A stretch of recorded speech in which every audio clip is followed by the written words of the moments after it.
On today's Technobabble, video team volunteers. Where do you find them?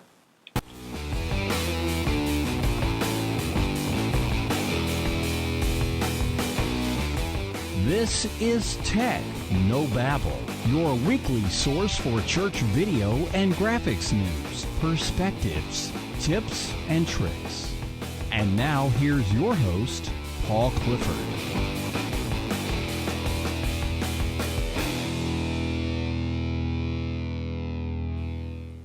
Hi and welcome everyone to another episode of Technobabble. This is the show where I help you with video and graphic design each week and how you can use that in your church. My name is Paul Allen Clifford and I'm your host, and I would love it personally if you would join the conversation. So either leave a comment below the video if you're watching on YouTube or over at trinitydigitalmedia.com, or head on over to trinitydigitalmedia.com/contact. If you're watching the video, by the way, you'll also see my Twitter handle under my name. That's Paul Allen Cliff, PaulAlanClif.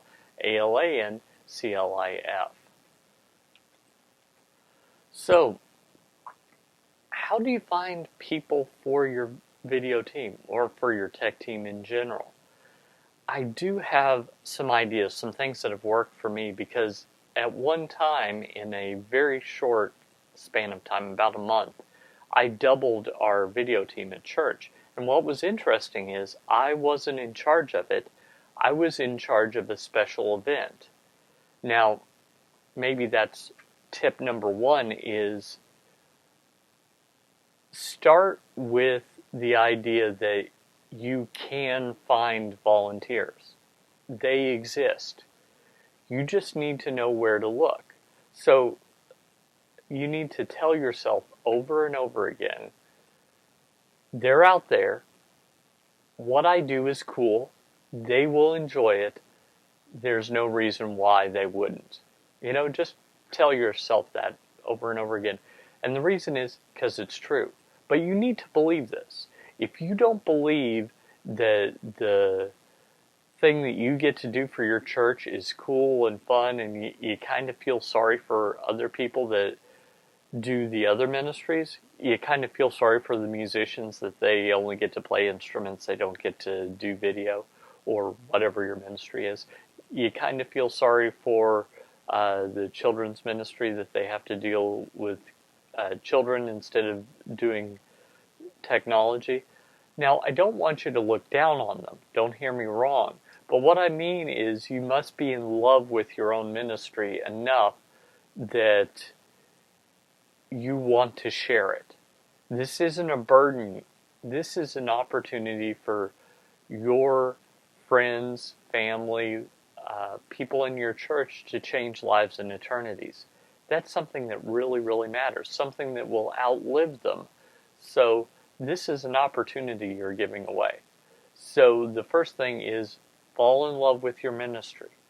The second thing is never, ever, ever cast a small vision. I've told this story more than once, but I'm going to tell it again.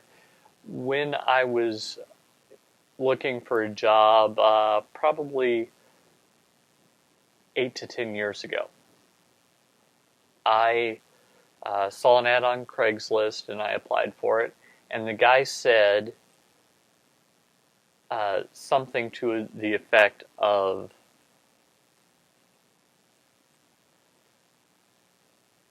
well, what you do is you show up, you set up all the equipment, whenever you want. That's fine. And then you leave, and then when the meeting is done, you tear down all the equipment. No big deal.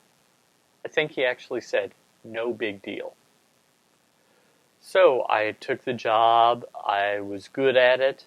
But what I found out was either he was misperceiving or he had sold me a bill of goods, because I would get calls at all sorts of times of the day and night saying, oh no, this horrible thing has happened. What do we do? It turned out that it was a big deal. it wasn't the case that it was no big deal to set up and leave. And the problem was, this was an AV rental company that worked out of a hotel. Turns out that the problem was that the hotel, their housekeeping staff would often unplug things, and they wouldn't plug them back in. So I would get panicked calls 5 minutes before a business meeting was supposed to happen. And it turned out that in their changing of the rooms, they had, in fact, unplugged something and not plugged it back in. So 99 out of 100 times I would say, hey, no big deal, look for a cable that's not plugged in by the wall, plug that in. Does it work now? Yep. Okay. Good deal. Have a good day. That happened to me over and over and over again. So the vision was soft-sold to me. So that's the second tip, is after you fall in love with your vision, when you're actually talking to someone, don't soft-sell the vision. But that leaves out a very important piece in the middle, and that is, where do you find these people? Well, first off, my first tip in that area is keep your eyes open. Keep your eyes open for people that might want to do it, and you just need to recognize it. A lot of times people are willing, they're just waiting to be asked. So you can look around, look for people that tend to hang around the tech stuff, or seem enthralled by it, or maybe they're people that are somewhat techy in nature. Look for those people. See if you can strike up a conversation, and mention that you're looking for people, and ask them if they'd be interested. If they say, no, I'd rather do music, that's fine. You don't want people that don't want to do what you want to do. Introduce them to the appropriate people. Also look for teenagers, children, older children, like 11, 12 years old, teenagers, people that you can mentor and bring along as part of the team. You see, we have this myth in Western society that the lonely artist makes all of the great content. And while it's true that committees can bog down and make things hard, a lead artist leading a school of apprentice artists can accomplish quite a lot. In fact, more than just the solitary artist can by him or herself. So you want to be looking for someone that you can lead into. You want to be looking for someone who has an interest that you can fan into flame. I think the best example of this is if you can find someone that has a general aptitude and you can help make them an expert to the point where they end up working at a local television station, they do freelance video work, etc. Because of the skills that you have taught them, that is very, very powerful. So I want to suggest to you that that's something that you should consider. So, look for people that you can build into. Next, look for people that are already doing something kind of like what you have in mind. So, you might not see a professional videographer with an E&G camera on their shoulder. Don't look like that. Instead, at the next church social gathering, the next time that there's something going on, look for someone who is taking photographs, preferably with a DSLR. So if you see someone with a DSLR taking photographs, chances are they understand focus, they understand exposure, they understand shutter speed, they understand a lot of the things, they understand composition. You can take a look at their pictures. When they're done, you might notice, oh, this person already knows the rule of thirds. They already understand lead room. They already understand headroom. They understand composition. They're already 90% of the way there. So consider that person as someone that you can bring onto the team. So look for someone with similar talents. If there's someone that's techie, or maybe someone who plays an instrument, but it's not an instrument you use at your church, it's possible that that person would be good at the lyrics part of the projection process, because they would have the rhythm down. They would know what they would want to see as a musician, as a singer, etc.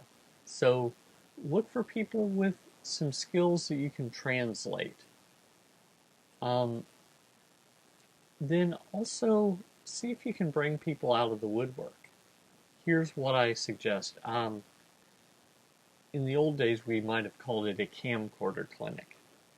Maybe you create a class, a free class, because this is a recruiting tool.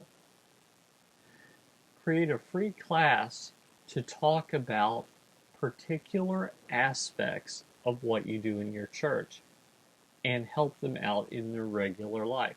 So, for example, you could create a camcorder clinic, a basic video class, something where people who are interested in this area can learn from you on how to do it. What this is this is stealth training for your video team.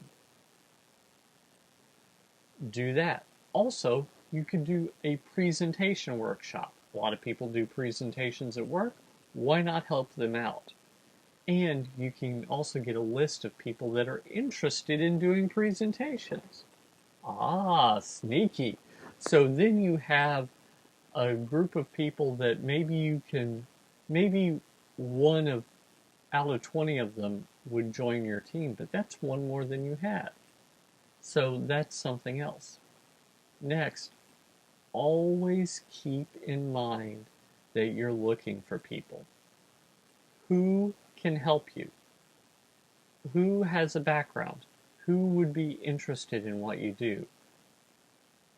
That's something that's really the secret of the success I had in this one situation, is I was always thinking, okay, where can you help me?